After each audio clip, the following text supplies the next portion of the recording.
sometimes we hear a phrase in the teaching, and I've used phrases like this in the past.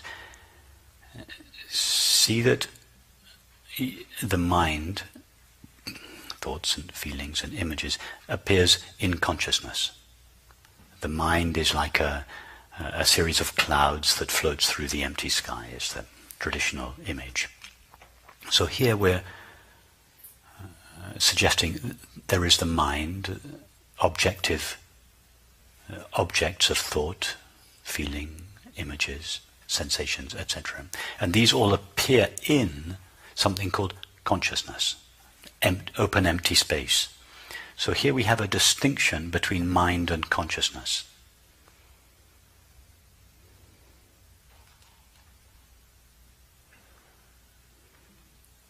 And that's a valid distinction to make in the early stages of the teaching. But it can be misleading because it suggests an essential distinction or separation between the open empty space of consciousness and its content, mind. So as some of you who have been around a few years have noticed that I recently started using the word mind in a different way in order to try and collapse the distinction between consciousness and mind. So I would now define mind as the activity of consciousness. Not an entity in its own right appearing in consciousness, but the very activity of consciousness itself. In other words, there are not two elements here. One, consciousness. Two, mind. There is just one substance present, consciousness, or this morning I refer to it as knowing. And the activity of that knowing gives rise to all our objective experience. So we could say mind is the activity of consciousness. We could also say that we could not even use two words, mind and consciousness. We could just say it's all mind, because all we know of experience is mind, but that the essential nature of mind, the continuous element that is present throughout all the mind's knowledge and experience, the essential, unconditioned, irreducible nature of mind is, we could call it mind itself with a capital M, the essential nature of mind, or original mind. Now, by calling it mind, we're not making a distinction between the essential nature of mind, unconditioned knowing, and its modulations, thoughts, sensations, and perceptions.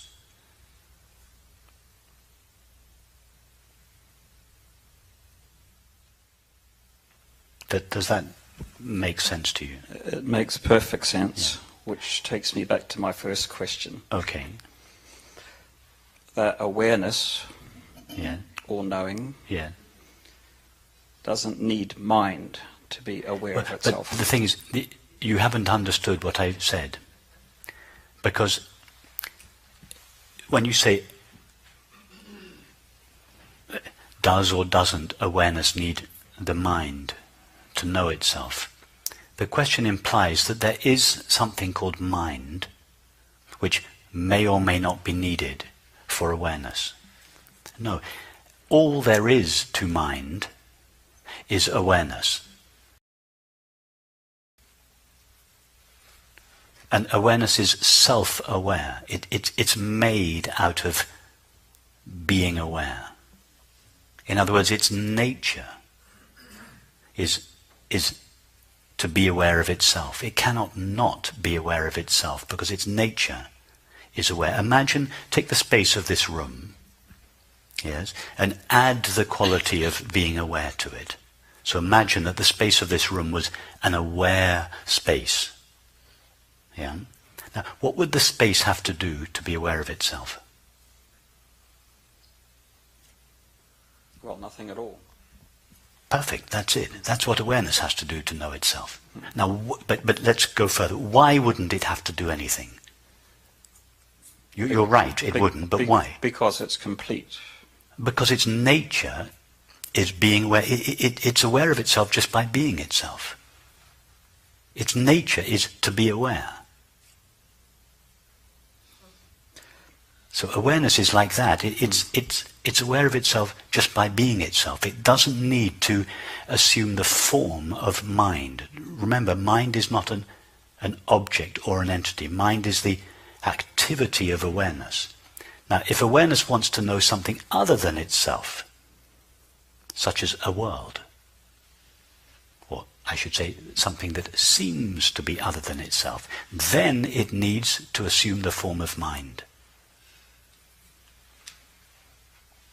So, does awareness need to assume the form of mind in order to know itself? No.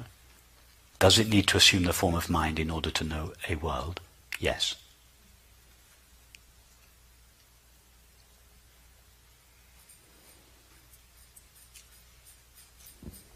I was happier with my previous understanding, but I'm willing to give this a bit of Your air. previous understanding was that awareness needed the mind to know itself? No. I felt great relief when it didn't. Okay. It took a lot of What is the difference between your previous understanding Well, and it what took a lot of personal responsibility off me. It wasn't my job to go observing the world on behalf of awareness, and I was taking that responsibility very seriously.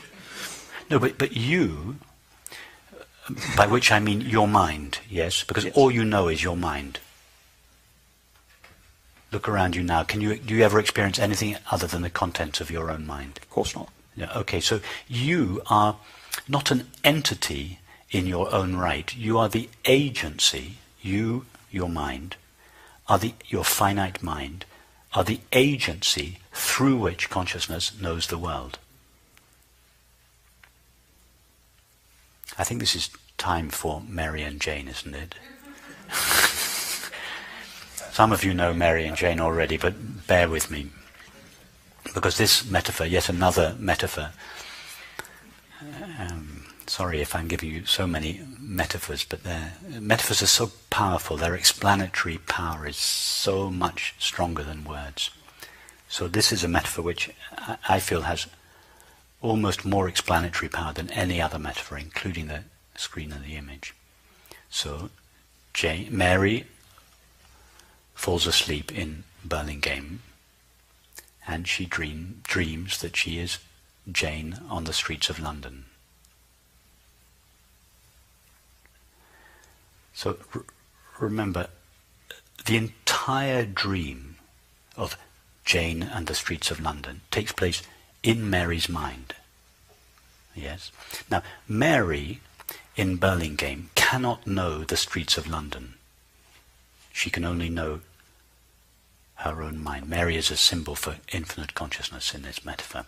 But if Mary wants to know the streets of London, she has to fall asleep to the nature of her own mind, and she has to imagine that she is Jane. It is only from Jane's point of view that Mary can know the streets of London.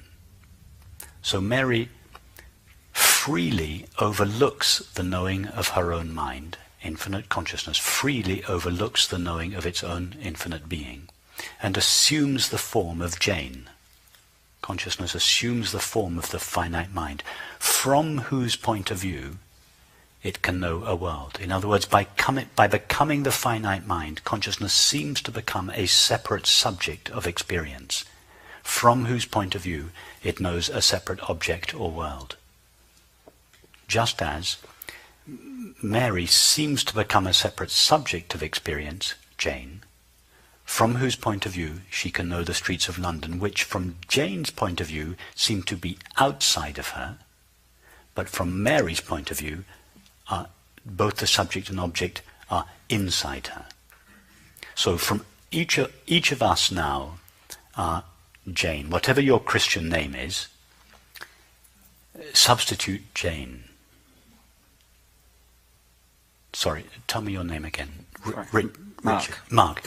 So Mary has fallen asleep, and She has a gender change. She's dreams that she's. I can be Mary. It'll be interesting. I'm open. No, you're not Mary. You are Mark. Mary is dreaming. Mary has fallen asleep in New York, and she's dreaming that she's Mark in Burlingame. This is a nightmare. So, Mark's mind is a limiting of Mary's mind. It is a temporary limitation of Mary's mind, which enables Mary to know Burlingame. So from Mark's point of view, part of his experience, his thoughts and feelings, seem to take place on the inside of him, and another part of his experience, called the world, seems to take place outside of him. That is true from the point of view of Mark. Mark notices that when he closes his eyes, Burlingame disappears. When he opens his eyes again, Burlingame reappears. So Mark reasonably concludes that whatever it is that is knowing his experience, in other words, his mind, must live just behind his eyes. Every time he closes his eyes, the world disappears. So Mark thinks, my mind is looking out through my eyes at the world. Therefore my mind must be contained in my head. But Mark's mind, and everything that seems to take place inside it, and everything that seems to take place outside of it, all take place in Mary's indivisible mind. Now substitute Mary for infinite consciousness. In indivisible, infinite consciousness is freely assuming the form of each of our minds now. So we are all, each of our minds is a dream in the mind of, in the mind with a capital M, in the infinite, indivisible consciousness. In other words, each of our minds is the agency, not the entity, the agency or the activity through which consciousness is able to realize a segment of its infinite potential. Consciousness looks through each of our finite minds and sees itself as the world. This is what the Sufis mean when they say there is only God's face. Infinite consciousness is freely assuming the form of the finite mind, and through the agency of the finite mind is seeing itself as the world. And that is why William Blake said, when the doors of perception are cleansed, everything will appear to man as it is, infinite. The doors of perception are the limited view of Mark's mind. If Mark's mind, from Mark's point of view, he thinks that the limitations that he sees in the world belong to the world. He thinks the world is finite. No, it is his mind that is finite and that superimposes its limitations on what it sees. So William Blake is saying, if Mark's mind recognizes its true nature and sees, in other words, if Mark realizes that his mind really belongs to Mary, it's not his own finite mind, then what he sees will be relieved of the limitations that his mind superimposes upon it. And all of this will appear not as a multiplicity and diversity of objects, but as God's face.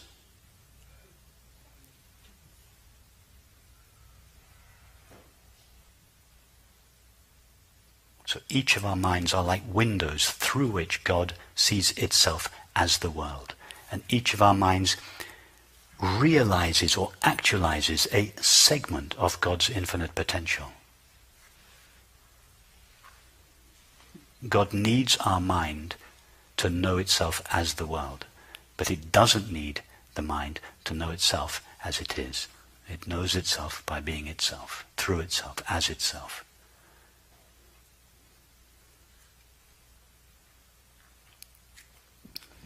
So does Mark go to sleep? Or does Jane wake up?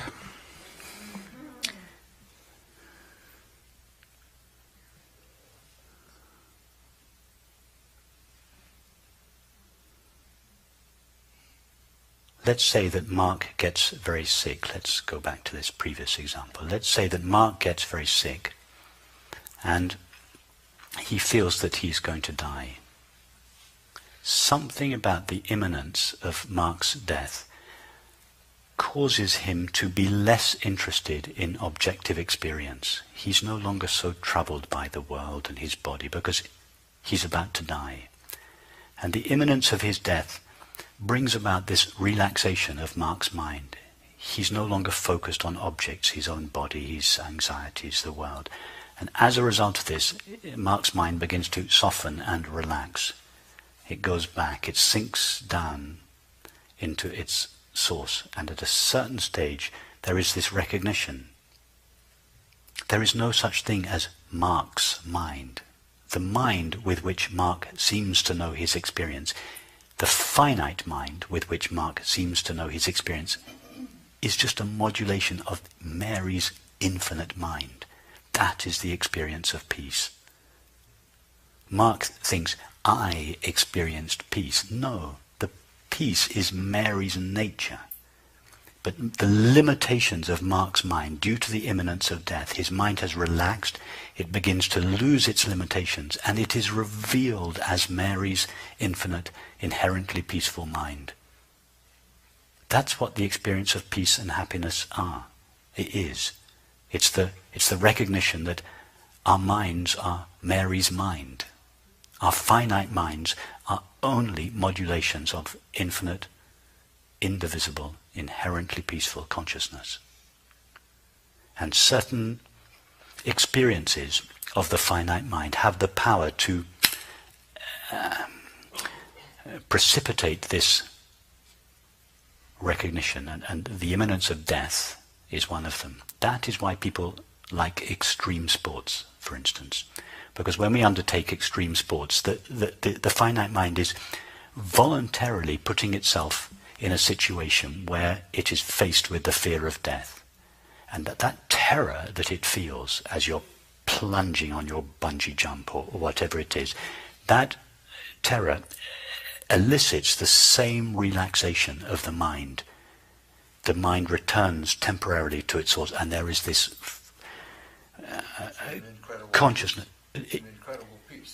Exactly. You get this. 60 miles an hour. Yeah, exactly. Nothing there. It's why people do it. Because you're putting yourself through the death process, and you're in a rather forceful way. You're forcing Jane to wake up and realize, I'm Mary. That's what the experience of peace is. That's why people practice extreme sports. That's just one example of it. That they're eliciting the fear of death in order to precipitate this experience of peace. It's the only reason we do it.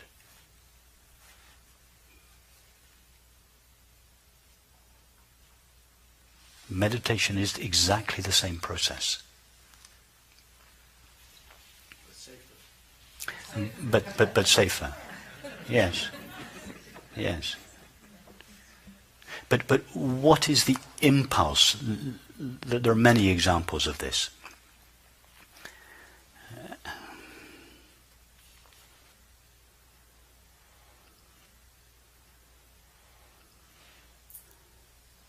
I told this story recently, but unless you've all been watching YouTube or subscribing to my downloads, most of you won't have heard it, so I'll tell it again briefly. I was shortly before, when I last did a meeting in Amsterdam, I did a weekend meeting in Amsterdam, and I came a day early and met a friend of mine, Bernardo Kastrup, and we were, he said, Rupert, I want to show you an aspect of Amsterdam which I don't think you've ever seen before. You just go from your nice hotel to your bicycle along the canals to the meeting room and back again. He said, I'm going to take you north and show you the other side of Amsterdam. So we walked. It was King's Day, so there was a fair. And there was one of these bungee jumps.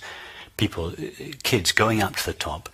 I don't know how high it was, probably, I don't know, 30, 40 meters. Getting into this capsule, and then the capsule was just plummeting to the ground, but it was held on two pieces of rubber, so just before it hit the ground, whatever, 3 meters, they were catapulted back up again, and they went up and down like that, like this. So they were precipitating the fear of death. They were checking that it was safe, but they were putting themselves as close to the death process as they could, precisely to elicit this rush of peace. So we went from there. We then walked on. There was a church. We went to a church, and there was a mass going on, and people were having mass, and it occurred to me that they were doing it for the same reason. In this case, they were surrendering themselves to God. But what they were really doing in surrendering everything to God was letting go of everything. Letting go of the anxieties, the concerns, the fears. In other words, they were doing this in order to access God's presence. The inherent peace of awareness in which we move and live and have our being. And then we walked on. We stopped at a cafe. We had a beer on the street, and there were lots of people. It was a sunny day. There were lots of people on the street, and I noticed again, you have your first sip of beer, you notice the effect that it has on the mind, and I thought, the reason that everybody is sitting here having a glass of beer is because with those first few sips there is this relaxation of the mind. Your troubles no longer seem so troublesome. Your problems are no longer so problematic.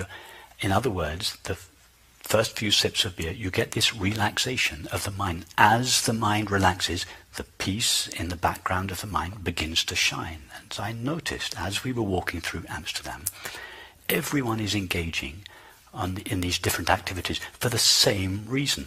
Anyway, we were walking around the circle, and then Bernardo said to me, okay, we're now going to walk back through the red light district back to your hotel.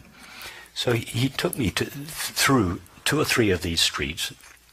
I'm sure none of you have ever been to the red light district in Amsterdam, so I'll describe them very, very, very briefly for you. These narrow streets with glass panes, glass doors, all the way along the street, with almost naked women in each cubicle with a glass front. Let's just say being very inviting and suggestive. And so we walked along, and we saw all these people, these men looking around, looking sheepish, and groups of men, and people going up to the door, and then the curtain closing. And we witnessed all of this, and I realized people are doing this. These guys are going to these prostitutes for exactly the same experience. Because there is a moment when they feel they lose themselves. And in that moment of completely losing themselves in the other, their anxieties, their fears, their concerns all disappear, and, surprise, surprise, the peace of awareness shines. And then the last stop on the way home, he took me to what's called a head shop, where in Amsterdam they sell all kinds of substances. And again, same thing. Why do people take these substances? Because the object focused mind is relaxed. So all these activities, as we were walking through the streets, all these different activities, they were only being engaged in for one reason alone: to precipitate this experience of peace, to unveil the peace that stands at the back of the mind, but that seems to be absent when the mind is directed towards objects.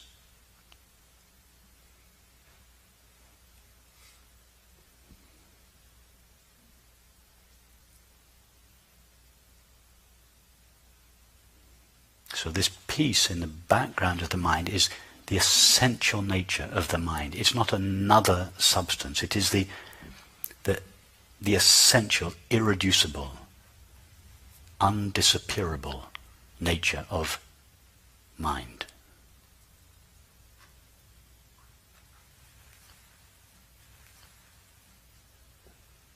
Jane engages in all these activities simply to bring her finite mind to an end and to have the recognition. It's Mary's recognition, because Mary is the only one present in Jane's mind. For Mary to recognize herself again. Oh, I'm Mary. I've woken up from the dream of separation. The only reason Jane engages in each of these activities is for Mary to recognize her mind again, the nature of her mind.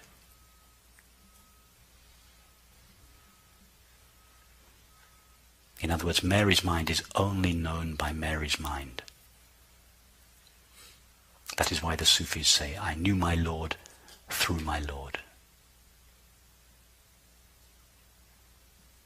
There is no self other than infinite consciousness. Infinite consciousness is the only self, if we can call it a self, that there is. There is no question of infinite consciousness being known by anything other than itself, because there is no other than itself.